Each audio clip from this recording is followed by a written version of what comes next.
শিল্পশহর হলদিয়ার আশেপাশে রয়েছে জলাভূমি ও জঙ্গল। সেই জলাভূমি ও জঙ্গলে বহু প্রজাতির পশু পাখির বাস। এবার শিল্পশহর হলদিয়ায় দেখা গেল বাঘ।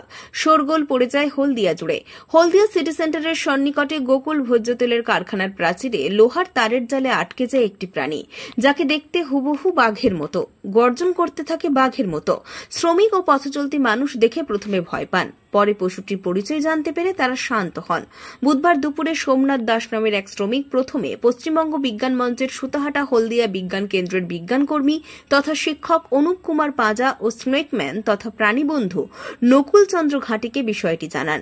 সুতাহাটা হলদিয়া বিজ্ঞান কেন্দ্রের পক্ষ থেকে বন দপ্তরের আধিকারিকদের খবর দেওয়া হয়। এরপর বন দপ্তরের পক্ষ থেকে প্রাণীটিকে উদ্ধার করা হয়। প্রাণীটি লোহার তারে আটকে আঘাতপ্রাপ্ত হয়। এই বিষয়ে হলদিয়া বন বিভাগের আধিকারিক অতুল প্রসাদ দে জানিয়েছেন, খবর পেয়েই তারা প্রাণীটিকে উদ্ধার করেছে।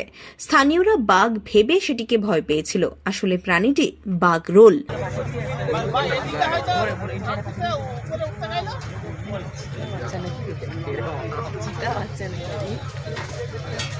রঞ্জন মাইতির রিপোর্ট, খবর বিসিবিএস।